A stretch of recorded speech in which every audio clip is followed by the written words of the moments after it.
Roll Tide, everybody. It is time for Cover Crimson with Clint Lamb. I'm Mick Gillispie. We talk to you every single day about Alabama football. We're going to do that right now as we get set for, I guess I wouldn't say it's the stretch run, Clint, but we're kind of going from that first week where you're feeling things out, you get through fan day, and now we're really starting to look at individual position groups and guys that are starting to excel. You mentioned a couple of those guys yesterday, and then injuries and how that affects things. But your thoughts on practice today, comments that were made by Kane Wommack and the coaching staff, and where things are.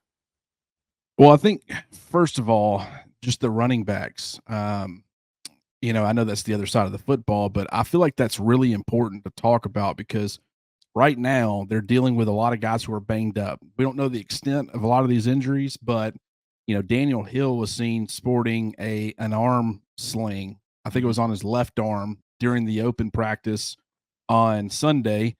We didn't really see any of, Jam Miller on Sunday. We didn't see a lot of Kevin Riley.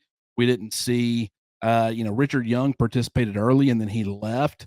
Then you get to practice today, and during the open portions of it, Jam Miller and Kevin Riley are both sporting black no contact jerseys. So is Richard Young, but he's also not even going through the positional lines. He's on a stationary bike.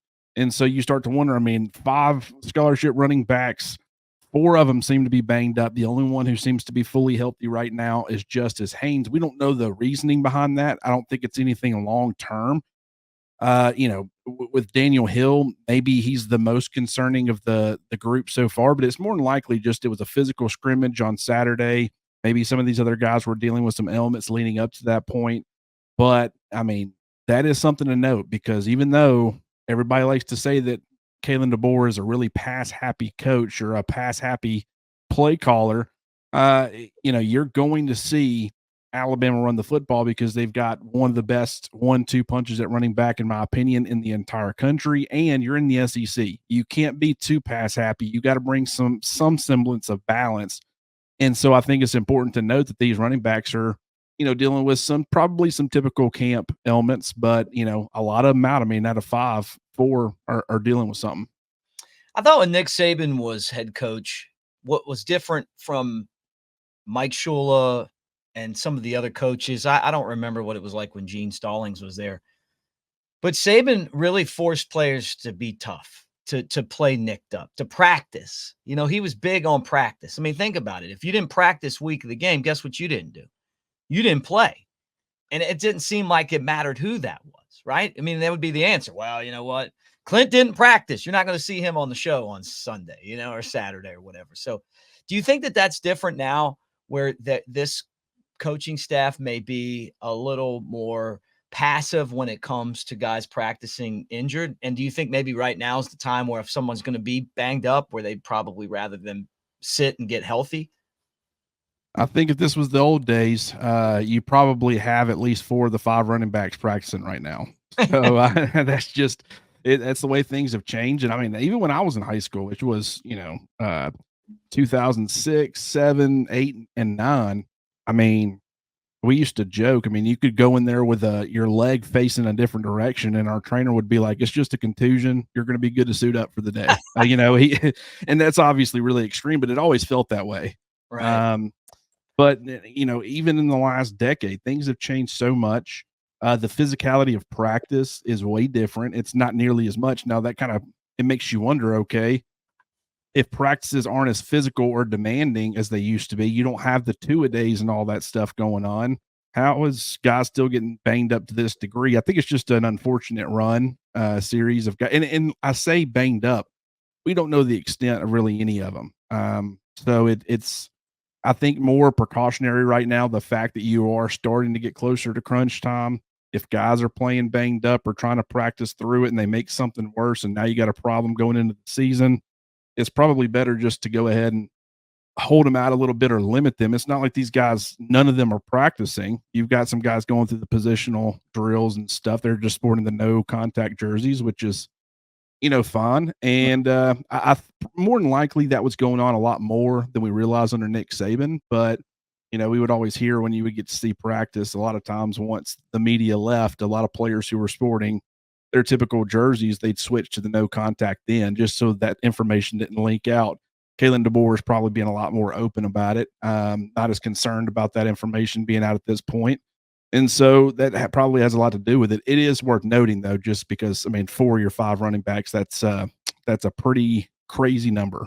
Yeah, right. And I mean, still over 2 weeks away from kickoffs. I mean, you got time to get healthy, but you hate to see a group decimated by injuries like that. It reminds me of the time that Alabama had all the linebackers out, remember? And I think they still won the national championship, but you remember that? They like no one was healthy for linebacker, and they got all the way through it, and then all those guys came back and they won the national championship. What year was that? 2017? 17, I believe, yeah. And I mean, Mick, I seem to recall just a few years ago, a couple of years ago, this same position being hit pretty hard, and you had a Brian Robinson Jr. Yeah. who was banged up going into the SEC championship, and everybody is wondering if he's going to be able to play. But if he doesn't, everybody else was hurt. I mean, they were switching Demoy Kennedy over to running back. They were switching Christian Leary to running back. I mean, you had guys from both sides of the football trying to change positions and trying to contribute in some sort of way. And it's like, I'm sure fans hear about this or see this, and their mind immediately goes there and they start freaking out because that's a very concerning thing. I don't think this is anything close to that. I mean, we are still light years away from it being that sort of problem. It's just, when Justice Haynes is the only one who's healthy and you've got walk-ons working behind him in a lot of these drills or, during the open practice on Sunday, you got to talk about it because, we don't know exactly what's ailing them or how long they're going to be out, but I would fully expect most, if not all, to be back before the season starts. Yeah. Yeah, I mean, it kind of reminds me of also remember Derrick Henry. I mean, everyone got hurt except Derrick Henry. Now, we don't think we have a Derrick Henry on this team, but Derrick Henry proved that the old style running back could still flourish in college football and in the NFL. There was a time when you're running back, you had one guy that pretty much handled the ball every time. And then all of a sudden now you really do a rotation. I mean, some teams, I've seen Alabama teams where there's 3 guys in the rotation. Someone takes the first quarter, someone might get the last drive of the first quarter. Then there's a second quarter guy, and then maybe you bring the first quarter guy back. And then there's another guy. All of that out of the window with Derrick Henry in 2015, but it was because of injuries. Do you think that there's any of the young guys that are like kind of way down on the depth chart who could take advantage of this opportunity? And then kind of hit it where you were too. Well, I mean, that's the problem is everybody that would take advantage of it's banged up too. Like a Daniel Hill would be a guy who I would say, hey, he might, get some opportunities and do some good things with it. Now, granted, I don't think he's going to threaten for playing time, and that's nothing against Daniel Hill. I think at the very least in short yardage and goal line situations, he could contribute right now. But when you got Justice Haynes, you got Jam Miller, you got a guy like Richard Young who, I think, and you probably would agree, seems ready to handle some sort of workload. We're trying to figure out exactly how much he's going to get involved because it's very difficult to achieve the following 4 things this season. Get Justice Haynes a healthy amount of touches. Mm-hmm. Get Jam Miller a healthy amount of touches. Get Jalen Milroe a healthy amount of touches or carries with his legs, whether it be scripted or unscripted. And then also get Jalen Milroe the increase in the passing game that we're fully expecting. And so, I mean, when you're talking about achieving all 4 of those, that's already going to be difficult enough. Mm-hmm. While I think Richard Young deserves more opportunities this upcoming season, I mean, how much is he really going to get? He might have to wait till 2025. And if he is willing to do that, he could pull like a late, Eddie Lacy and just kind of step up, become kind of a part of a tandem. Like Lacy stepped up and was part of that 1-2 punch with Trent Richardson. And then Richardson moves on to the NFL. And then Lacy finally gets his turn to be the lead guy. And he's now working with, I think, TJ Yeldon. And, they were a heck of a 1-2 punch. So it's like the guys who would be taking advantage of these opportunities right now, they're banged up themselves. And I keep saying, back before the season, I mean, back to 100%. Right. A lot of them are going through the drills. They're practicing. It's not like, I mean, the only one that we know of that's being completely held out is Daniel Hill. But the other ones, they're obviously not 100%, and that's going to be the goal as you get closer to week 1. Guys, for more information on this and anything Alabama, make sure that you're part of Cover Crimson. That's covercrimson.com. Clint, Stacy, Chris, all of us get on there and post. There's inside information that we talk about, intel that we get from practice, nuggets, whatever you want to call it, updates on recruiting, all that stuff right there. And you can sign up for $1, but we want you to be a part of this. I mean, we're doing this for you guys, and we want you to be part of what we're doing. It's going to keep getting bigger and better. We're going to have exclusive shows that'll be on there as well. So that's why you don't have commercials on you, right? I mean, you get on, you get to hang out, and you're not waiting through 4 minutes of commercials. I do the tailgate show, and you got to listen to a lot of commercials. That's only on Fridays during the season, but that pays for us, Yeah, you got to make money somehow, and the more that we're looking to try to do as much content as we possibly can with this, and so that's kind of, we appreciate all the contributions as far as subscribing, liking videos, sharing videos, commenting. Everything helps. So we just appreciate everything that we've gotten so far. The comments have been great. The interaction, the message board, it's been phenomenal. So, yeah, there's Mick. It's been a pretty wild first week. Yeah, it has. I had Jake Coker and Ryan Anderson in studio. Show yesterday. You guys can check out now. Show will drop again tonight. 2 shows with those guys. It's an adult show. I'm just going to tell you that right now. It's Jake Coker's show. It's called Elephant in the Room, but we do it the way Jake wants to do it. He wants to do it like it's a locker room feel. You're part of the locker room. We sit in here, and when Ryan Anderson shows up, it is funny. He is a funny guy. Out of the NFL, he's got his own business now where he's a contractor. But he comes in, and no matter where the guy goes, everyone in the room ends up loving him. My son thinks he's a superhero. Like Jake Coker, he will hardly even open the door for. Of course, I'm nobody to my son. But but when Ryan comes over, it's like big eyes. He loves them. And yesterday, Clint, and people can check it out, I noticed that it was his birthday, and Coker did too. So we're kind of going back and forth. We knew Ryan was coming. And so I send my wife out for cupcakes, candles. We got party hats. If you saw this on the show, we got all this stuff ready. So we come in and we're like, just act like you don't know. Well, we get in here, and Coker says something about his birthday being 2 weeks ago. And then all of a sudden, we're trying to get into the show so that we can surprise him with the birthday stuff, like we didn't remember, So then Ryan's like, yeah, my birthday. He's like saying his birthday was today. And I'm like, oh, that's great, man. And then I just start the show. And you can watch the show with the birthday candles and stuff come in. And he was so happy, man. What a great guy. What a fun time to spend. He's only 30 years old. I'm like, 30 years old, man. That's crazy. The guy's had an amazing life. He's won national championships, played in the NFL. He's a contractor, and he's only 30. So, but he'll be on some of our shows too. Guys, check that out. And I tell you what, somebody wrote in the comments I saw, they were like, it's hard to watch because you guys laugh so much. I apologize. It's hard not to laugh.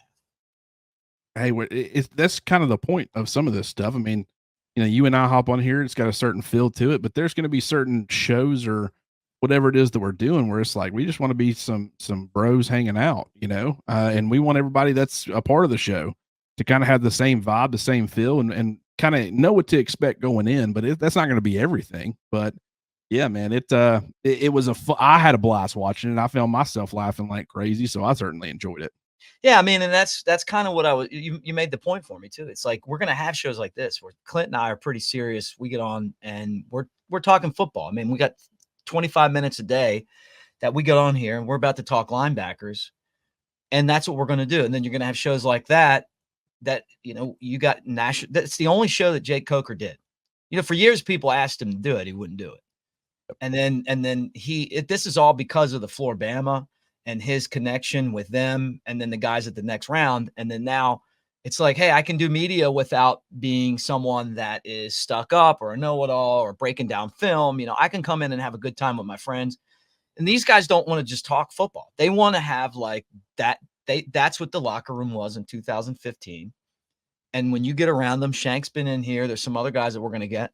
They were just that team. That was who their identity was. They like to have fun. They like to cut up, but then they like to go out there and punch you in the mouth too, So they did that on the field. So anyway, we got other great shows coming up. And, the comments, hey, love them, man. Even when you're saying we laugh too much, because you made me laugh by saying that. Now, something that's not a laughing matter, Clint, is maybe some of the Alabama linebackers being nicked up and maybe having some injury issues there. But a couple of these guys, Campbell included, and obviously Lawson, who I feel like has been at Alabama for 10 years, they're on the Butkus Award watch list. So, I mean, these are two guys that you can build around, but they're not the only ones back there that you should be excited about.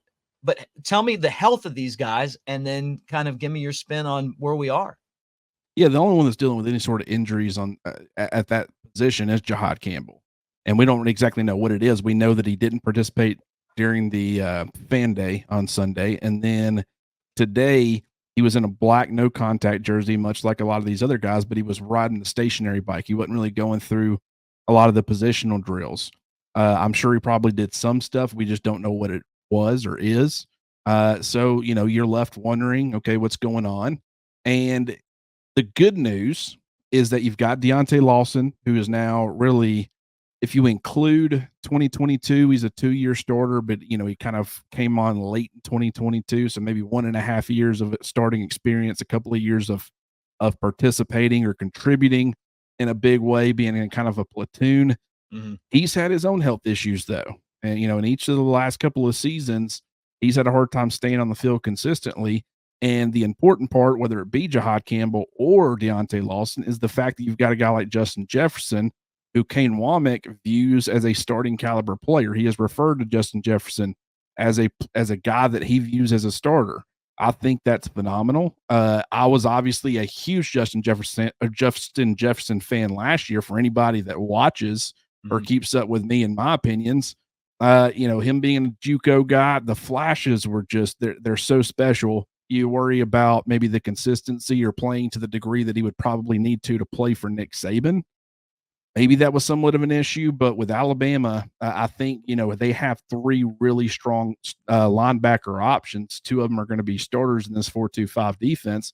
But, this just comes to show that what's going on right now, it could just be a very temporary thing for Campbell. But in the meantime, at least that Alabama will continue to probably have 2 guys it feels really comfortable in Lawson and Jefferson. What made you like Jefferson so much? Like, what did you see that you were like? I mean, I know you said flashes, but what stood out to you, and how would you explain that to common football fans like us? Like, kind of the lens that you're seeing through your eyes. Well, I mean, he's a heat-seeking missile. When he sees it, the instincts and the ability to close in the football is very Reuben Foster-esque. I was just about to say that, dude. You took it right out of my mouth. I mean, he plays a lot like him. And when I say heat-seeking missile, he arrives with authority. And just he's very fun to watch. Last year he was listed as 6'1", 225. I doubt he's 6'1", probably closer to 6 feet. I don't think he was 225. Now he's listed at 228. And if you see him, he's very much looks 228. So I think he's gained a lot more than 3 pounds. But that's a pretty good size for a linebacker. Still maybe a little bit undersized, but we've seen players, Nakobe Dean, Reuben Foster was 6 foot, just over 6 foot. I think at the combine, he checked in at like 226. I think he was listed at like 228 his senior year at Alabama. So a guy like Jefferson, he's got the build, but the speed. And like I said, when he sees it, he goes and gets it immediately, and he can close in the football in a hurry. And he's got plus cover ability where, maybe not a ton of man stuff, even though I do think he can handle some of that, covering tight ends, covering backs out of the backfield, but zone coverage, which we're going to see a lot of under Kane Wommack. He's going to have a pretty healthy part in that, as assuming that he's a part of the rotation, which we don't know if they stick with 2 guys or if they go with a 3-man rotation. We do know that at South Alabama, Kane Wommack was doing that a lot. And so I wouldn't be surprised at all if you saw a little bit of that. But the guy like Justin Jefferson, man, just very special skill set. But if you're going to play for Nick Saban, it's not just about those flashes. It's not about the upside. You have to prove on a down in, down out basis you can do all the little things required to earn the trust of the coaching staff. And, maybe Justin Jefferson wasn't really doing enough of that. Plus, you had Tresman Marshall, you had Jahad Campbell, the 5-star, who was coming along and making that transition to be a full-time off-ball linebacker. You had Deontay Lawson, so it was also a product of the guys ahead of him, I'm sure. But even as they started to have to work into some of that depth, you also had Kendrick Blackshire. We just never really saw Justin Jefferson get his chance. Now that Blackshire's gone, now that Marshall's gone, you see Jefferson kind of stepping up. And the fact that they didn't target Khalil Jacobs, the USA linebacker, he played for Kane Wommack and a very good player in his own right. They wanted him, but towards the end, they were kind of looking at the numbers and everything. I think they felt really confident about Justin Jefferson and his development. And so now I think Jacobs is at Missouri, and I think Alabama's still in really good shape at off-ball linebacker. What about some of the younger players that, just came to the program and how they could fit into the spot? I mean, or is there anyone that we should keep an eye on from that group? Justin Okoronkwo, and I could be just botching that name. I'd practiced it back in the spring for a while. We're not holding you accountable. We And don't. then, yeah, I always do this. I write it a ton, and I've mastered that writing side of it, man. It flows.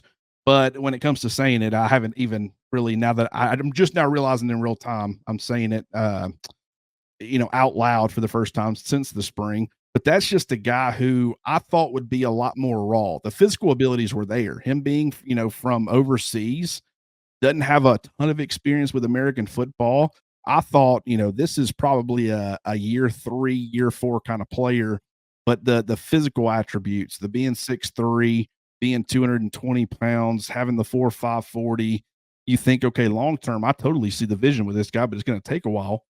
He gets on campus, is only on campus for a couple of months. You see him in the A-Day game, and he looks phenomenal. He has a great feel for playing the position, and then you start to say, okay, I mean, you've got Jeremiah Alexander who's coming along. He's lost some weight.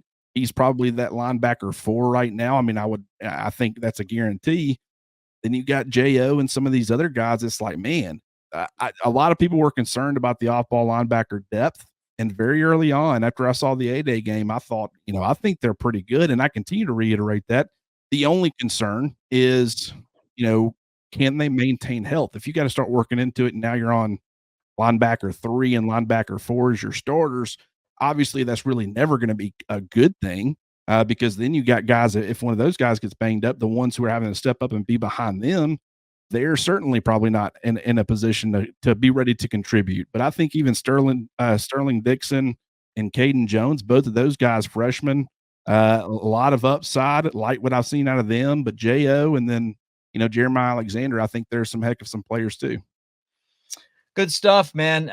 Noted that there's been a lot of talk about LT Overton, and you mentioned him a few shows ago, and now everyone's starting to talk about him, including the coaches. Guy to watch. So, kind of a good tip on that, I think ahead of the game. And we'll look forward to doing this tomorrow. We're going to do this live tomorrow from the Next Round Studios, which is going to be fun because I get to see you, I get to see the whole crew. We're shooting for 12:30, so somewhere in there. Yeah, and that's right now with just all the talent we've got, well, kind of building this thing the way we're doing it. We're trying to get everybody locked in, figure out exactly when we're going to do some of these things, because you have the press conferences, at 11:30 or 11:45 or 11:15.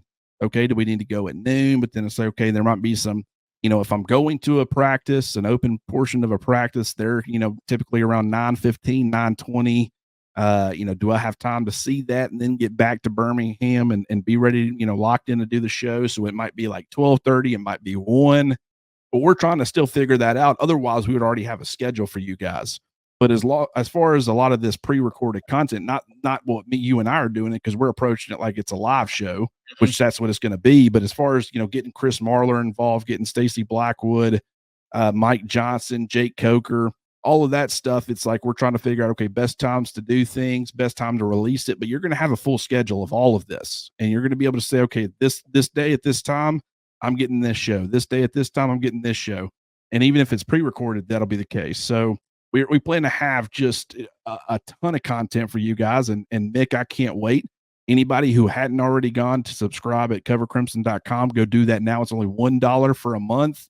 Check us out. I think Stacy's doing a fantastic job kind of helping run the message board. A lot of great, conversation starters. People are definitely participating, answering all the questions. It's been a lot of fun. So if you haven't done that, certainly go do that right now. A lot more on the way. Also, if you're in the Birmingham area and you want to meet us, we'll be there on Thursday, Stadium Trace at Walk-On, starting at 5:00. The kickoff party for the next round. We'll be there. Isn't that cool, man? Like, we're going to be at the kickoff party. I love it, man. It's the first of many, I hope. I know. I'm like, I'm trying to figure out how many beers I'm going to allow myself, because I got a feeling hanging out with everyone. They're, hey, let's get a beer. Like, all right, the only problem you might run into is if people want to start taking some shots. No, hey, the good thing is the next round gives you a free Uber ride back, so. Oh, is that a thing? Yeah, so I just get in the Uber and go where I'm going. Those guys. Have somebody help take you to your car the next day. Yeah. My hotel's really not even that far. So, but I'm looking. Walk then. Yeah, well, let's not go there. But I'm looking forward to hanging out with you, Clint, and then all you guys that are out there that are coming. It'd be great to see you guys as well. And look, I'm telling you from the bottom of my heart, we are vested in this. We believe in what we're doing. We're going to work really hard for you guys to make this something fun. We don't want this to be like, hey, we're the offices are in the middle of somewhere that you don't know, or these are people that, just kind of showed up to do a job. We want this to feel like it's your buddies you're hanging out with on a daily basis. When you see us, just pick up the conversation. But we want this to be your spot, and that's what we're working hard on. So we're going to give you great content. We got really awesome people that are part of this. And you guys are the most important figure in this whole thing. So thanks for hanging out with us. We will talk to you guys again soon. I got a show tonight coming out with part 2 of Jake Coker and Ryan Anderson, celebrating Ryan Anderson's birthday in the studio. So check that out right here on the YouTube channel, and Roll Tide, everybody.